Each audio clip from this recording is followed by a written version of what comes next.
Hello बच्चों, स्वागत है आपका मेरी एक और नई वीडियो में। आज इस वीडियो में हम साइनोबैक्टीरिया का सेल स्ट्रक्चर बहुत डिटेल में डिस्कस करेंगे। तो बिना किसी देरी के चलिए स्टार्ट करते हैं। Cell structure of cyanobacteria. Cyanobacteria cells are larger and more elaborate than bacterial cell, right? The cell structure is typical prokaryotic, that is one envelope organization. जो cyanobacteria cell होता है टिपिकल प्रोकैरियोटिक सेल होता है, that means one envelope organization जिसके अंदर जिसकी wall peptidoglycan की बनी होती है, उसके अंदर नेकेड डीएनए प्रेजेंट होते हैं, 70s राइबोसोम्स प्रेजेंट होते हैं, बट कोई भी मेम्ब्रेन बाउंड ऑर्गेनेल्स प्रेजेंट नहीं होती, जैसे कि endoplasmic reticulum, mitochondria, Golgi body, plastid, lysosome, sap vacuoles is totally absent in this cell, right? Although a variety of vesicles and inclusions are present.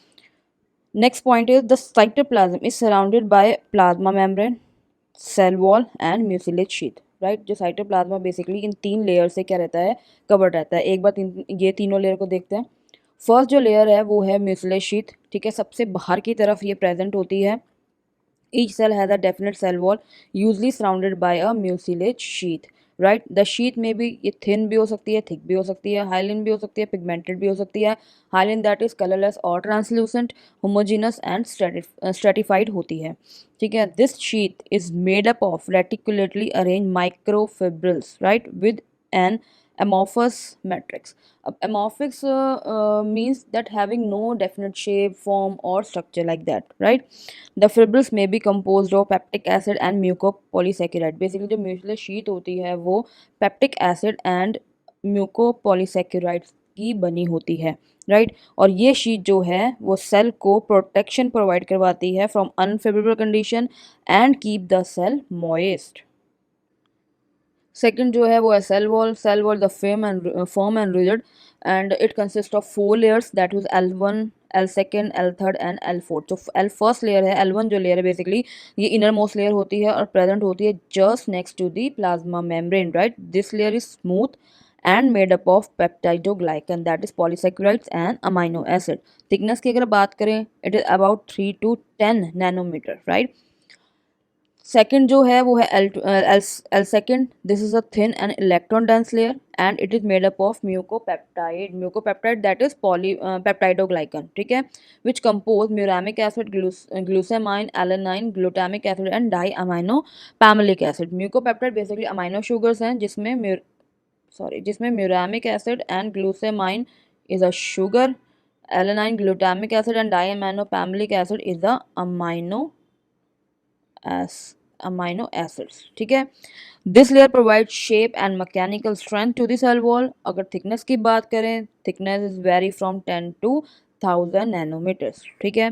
अगली जो लेयर है वो है L third layer. It is the electron transparent layer. इसकी thickness की बात करें तो इसकी थिकनेस भी 3 से लेकर 10 के बीच में 10 नैनोमीटर तक हो सकती है। Last layer is the L4th layer. It is the outermost layer which is convoluted and electron dense layer, ठीक है। This layer is made up of lipopolysaccharides. तो यानी कि 4 लेयर से मिलके सेल वॉल बनती है। जो L1 है, L फर्स्ट है सॉरी, वो सबसे इनर मोस्ट लेयर है जो कि पेप्टाइडोग्लाइकन से बनी है। L4th जो है वो है आपकी आउटर मोस्ट सेल वॉल है जो कि लाइपोपॉलीसैकेराइड से बनी है। Chemical constant of cyanobacteria cell wall in the presence of mucopolymers 5 chemical substance से मिलके बनी होती है, ठीक है। 3 अमाइनो एसिड और जिसमें 2 शुगर्स होती हैं। 3 अमाइनो एसिड कौन से हो गए? Di amino pimelic acid, glutamic acid, alanine, और 2 शुगर्स हैं ग्लूकोसामाइन एंड म्यूरामिक एसिड। इन सब के आप बारे में याद रखिएगा, कभी कभार क्वेश्चन इनसे बन जाते हैं। All the layers are interconnected by plasmodesmata, right? Basically microscopic channel होता है जो हेल्प करता है ट्रांसपोर्टेशन या कम्युनिकेशन करने के लिए between the layers, right? Numerous spores भी प्रेजेंट होते हैं on the cell which act as passage, जो पैसेज की तरह एक्ट करते हैं इसके लिए for the secretion of mucilage by the cell wall. Chemically the cell wall of eubacteria and cyanobacteria are much similar, ठीक है। थर्ड जो लास्ट लेयर है वो है plasma membrane. Below the cell wall is a thin cytoplasmic by layer membrane which is called plasma membrane. Thickness की बात करें हम प्लाज्मा मेम्ब्रेन की, तो 7 नैनोमीटर इसकी थिकनेस होती है। और ये जो प्लाज्मा मेम्ब्रेन है ये सिलेक्टिवली परमिएबल होती है and maintain physiological integrity of cell, जैसे कि सेल फंक्शन या सर्वाइवल। ठीक है, plasma membrane is made up of lipoprotein which is lipid and protein. So basically जो साइनोबैक्टीरिया है वो 3 लेयर से कवर्ड होता है। सेल जो है फर्स्ट जो सबसे आउटर होता है वो है म्यूसिलेज शीट होती है, जो कि स्लाइमी टाइप होती है और ये बनी होती है म्यूकोपॉलीसैकेराइड्स की। ठीक है, उसके बाद आते हैं सेल वॉल, जो कि पेप्टाइडोग्लाइकन एंड लाइपोपॉलीसैकेराइड्स की बनी होती है। और लास्ट जो है वो है प्लाज्मा मेम्ब्रेन, जो कि बनी होती है किसकी, लाइपोप्रोटीन की। ठीक है, cytoplasm is divided into basically two regions, right? First is outer region, second is the central part. Outer region is pigmented, which is called chromatoplasm. Central region is colorless, which is called centroplasm. The membrane bound structure like mitochondria, okay, chloroplast, endoplasmic reticulum, Golgi body, vacuoles are totally absent in the cytoplasm, because we know cyanobacteria are the typical prokaryotic cell, and membrane bound structure are totally absent in the cell, right?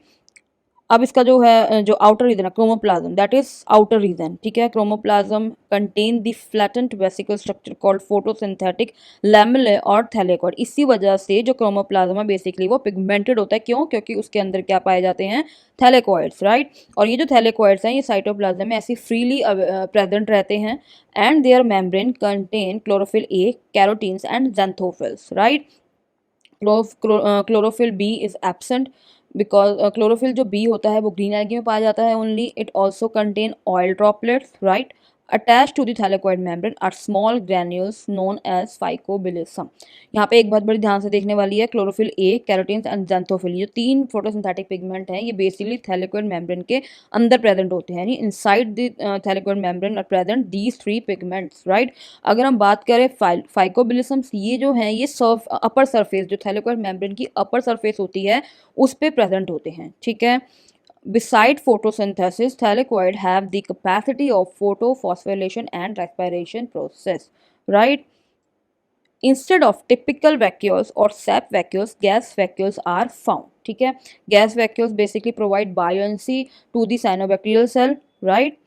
Next जो उसका जो central part है जो colourless है उसको बोलते हैं हम सेंट्रोप्लाज्म, इसको न्यूक्लियोप्लाज्म बोलते हैं, एज वेल एज इसको प्रिमिटिव न्यूक्लियस भी बोला जाता है, क्योंकि बायलेयर्ड न्यूक्लियर मेम्ब्रेन और न्यूक्लियोलस इसमें टोटली क्या होता है, एब्सेंट होता है। ठीक है, और जो क्रोमेटिन मटेरियल है वो सेंट्रल पार्ट में ऐसे ही नेकेड सर्कुलर डबल स्टैंडर्ड जो है डीएनए है वो ऐसे ही क्या होता है, सेंट्रल पार्ट में प्रेजेंट रहता है। Some author suggest that cytoplasm is a store house of food. जैसे कि आप यहाँ पे देख सकते हो, ये थैलेकॉइड्स हैं, these are the thylakoids, right. और इनके इस मेम्ब्रेन के अंदर जो मेम्ब्रेन के जो अंदर है वो प्रेजेंट है 3 photosynthetic pigment, that is chlorophyll a, carotenes and xanthophylls. और जो फाइकोबिलिसम्स है वो बेसिकली इस तरीके से प्रेजेंट होते हैं, स्मॉल ग्रैन्यूल्स लाइक स्ट्रक्चर्स हैं जो इसके अपर सरफेस पे क्या रहते हैं, इस तरीके से अपर सरफेस पे प्रेजेंट रहते हैं, इनको बोलते हैं फाइकोबिलिसम। जैसे कि आप यहाँ पे देख सकते हो, दिया साइक्लोमेम्ब्रेन, ये मेम्ब्रेन है और इसके अपर सरफेस पे क्या प्रेजेंट है, फाइकोबिलिसम्स, राइट। अभी मैंने बताया ना जो डीएनए है वो बेसिकली नेकेड सर्कुलर और डबल स्ट्रैंडेड जो डीएनए है वो circular, naked and coiled form में क्या है, सेंट्रोप्लाज्म में ऐसे ही प्रेजेंट रहता है, क्योंकि जो मेम्ब्रेन है और न्यूक्लियस है वो तो टोटली क्या होते हैं, इसमें एब्सेंट होते हैं, right. So thank you for watching my video guys. आज की इस वीडियो में हमने सेल स्ट्रक्चर के जो कुछ पॉइंट्स हैं वो डिस्कस किए हैं। इससे नेक्स्ट वीडियो में हम बात करेंगे photosynthetic pigment and intracytoplasmic inclusions के बारे में, राइट। जो फोटोसिंथेटिक पिगमेंट है वो बेसिकली बहुत इंपॉर्टेंट पॉइंट है, इसको आप ध्यान से समझिएगा क्योंकि इसमें से बहुत क्वेश्चंस बनते हैं, राइट। सो प्लीज़ अगर आपको मेरी वीडियो पसंद आई हो तो इसे ज़्यादा से ज़्यादा लाइक, सब्सक्राइब एंड शेयर कीजिए।